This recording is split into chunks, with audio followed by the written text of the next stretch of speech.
สบายดีเด้อพี่น้องกับทักทายสบายดีพี่น้องสบายดีเด้อพี่น้องทางฝั่งไทยที่ขาดบ่ได้ก็คือพี่น้องชาวลาวเนาะจ๊ะพี่น้องมื้อนี้เริ่มลมใหม่เลยมันสิหนาวใส่ปีใหม่มาเนาะ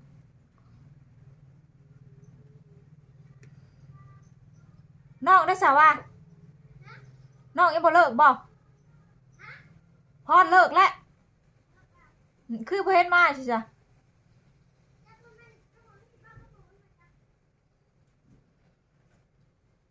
น้องพอเลิกเรียนเฮ็ดเวียกคือเก่าคือเดิมพี่น้องยิบผ้าสิ้นตอนนี้เราก็สิมาเข้าหัวกัน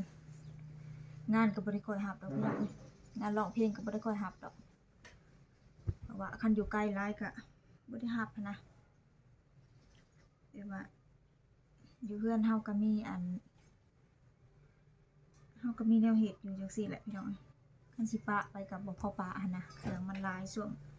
วงเวลาที่เครื่องลูกค้าหลายเฮาก็บ่ได้ปะไปนะพี่น้องมีงานเข้ามาก็อยู่ใกล้ก็บ่สู้รับบ่ได้ค่อยรับพี่น้องคันเฮาไปไกลก็ใช้เวลาหั่นนะเฮาผัดปะเวียกตัวนี้อีกลูกค้าก็ช่วงนี้ก็ช่วงหน้างานเนาะงานแก้วงานดองงานบุญศีลกินทานต่างๆพี่น้องเพิ่นก็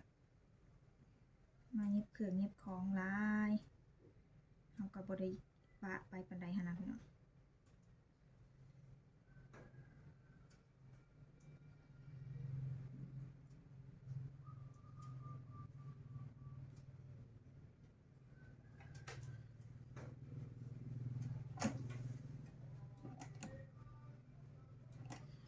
อยากลูกอยากหยังแหน่แล้วเขาก็บ่ได้คอยรับงานพี่น้องเฮาก็เลยเฮ็ดเวียกในเฮือนกอกๆแกกๆไปจังซี่แหละหยิบเครื่องหยิบของตื่นมาก็เข้าจักออกแต่หัวแต่ส่วนก็เข้าจักพี่น้องคันเฮาสิไปหลายเวียกหลายก็มันแยกล่างบ่ได้ เฮาก็เฮ็ดเวียกอยู่เฮือนเอาพี่น้องได้น้อยก็สร้างมันแต่ว่าเฮาก็อยู่นำลูกนำเต้าไปนำหั่นนะว่าลูกไปโรงเรียนจังซี่ก็ยามลูกเลิกเลิกเรียนมากะแม่ถ่ายอยู่บ้านก็ยังใครเนาะพี่น้องนี่คันสิไปเบิดทุกคนแบบบ่เตี้ยก็ไปแบบน้องมาก็ยังสิไปอีกมันบ่มีผู้อยู่นำมันลูกอันนี้แต่ว่าอยู่กัน2คนเนาะครอบครัวน้อยผู้นึงไปก็ยังผู้นึงก็ยังใครเนาะพี่น้องนี่ก็สิไปเบิดทั้งพ่อทั้งแม่ก็บ่ได้สิรับตั้งแต่งานร้องเพลงอะไรก็บ่มีเวลาอยู่บ้านอยู่เพื่อนบัดเครื่องของกระอ่างลายพี่น้องเฮาก็บ่พอสิปะไปหั่นน่ะคันสิปะไปลายผัดลูกค้าก็จมหาจัง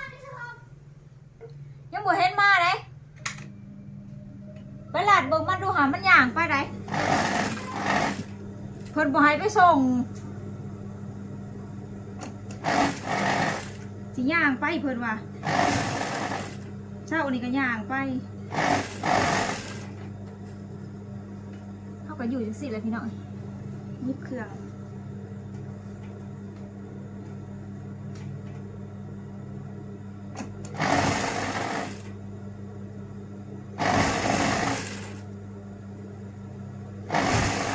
เฮาสิปะไปลายก็บ่ได้ว่าเฮาก็เฮียนมาแล้วนะเสียเงินหลายหมื่นแต่ก็ทื่นฮ้อนก็ได้แล้วแหละพี่น้องแต่ว่าเฮาก็บ่อยากปะไปค่ะ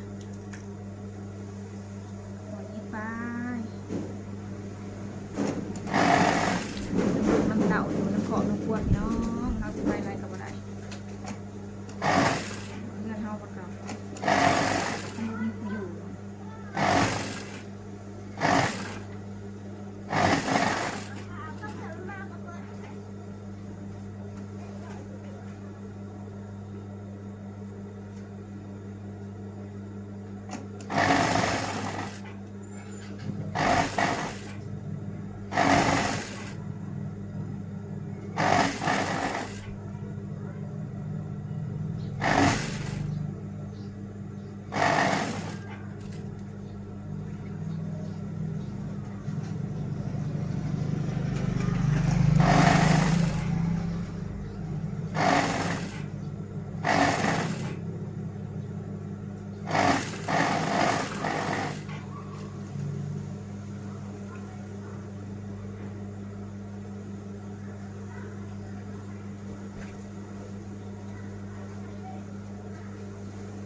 รียบร้อยพี่น้อง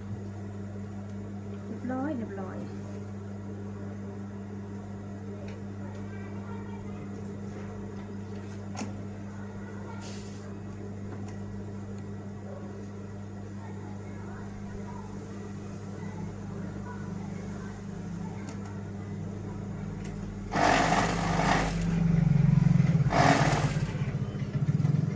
ย่างมาหอดใส่หน่อยนะหอดเด็กโรงเรียนย่างมา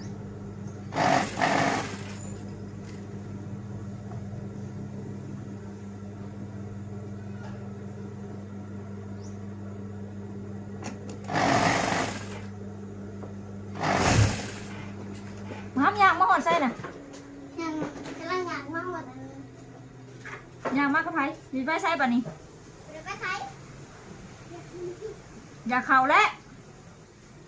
ยังบ่อยากบ่ บอกเขาแรกเขา ฮะตอนแรกเขาบ่ เขา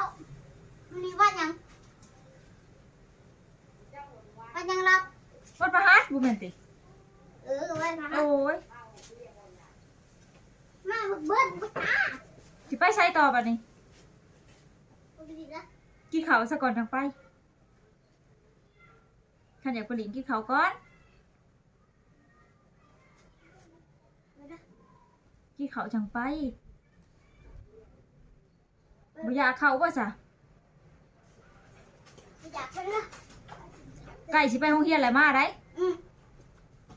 อย่าไปหลินไก่เด้ออื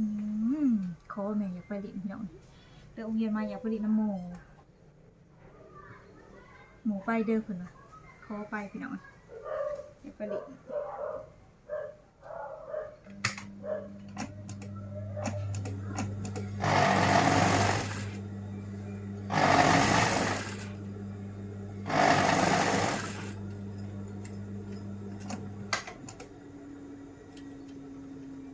บางทีก็เอิญแม่เอิญน้าสาว ขอน้าสาวไปเล่นบางทีก็เอิญแม่บางทีก็เอิญน้าสาวพี่น้อง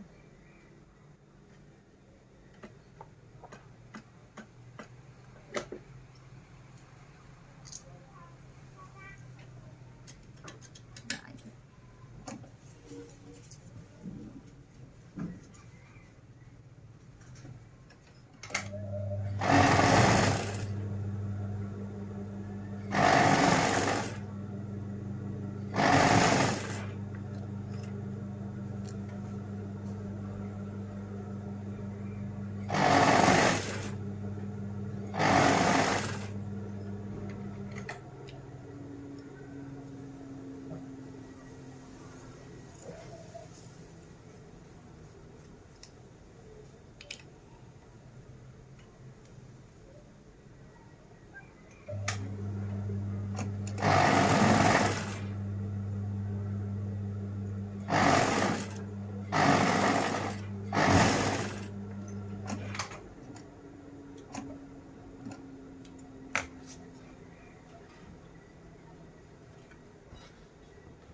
ก็สิมันนี่อ้อ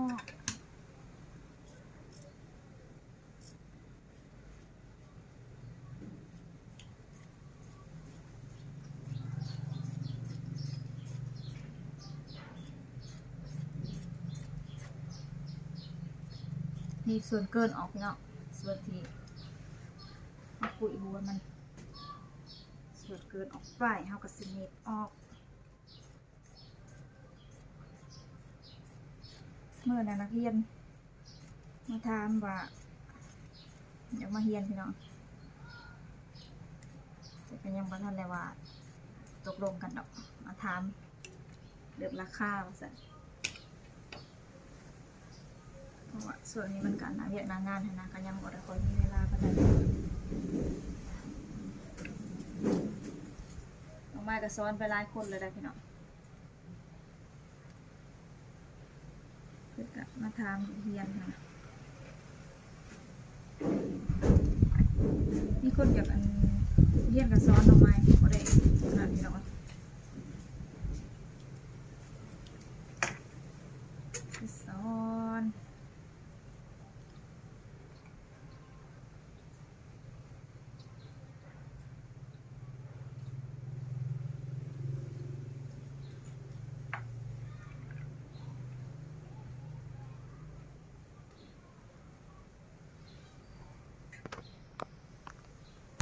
อุ๊ย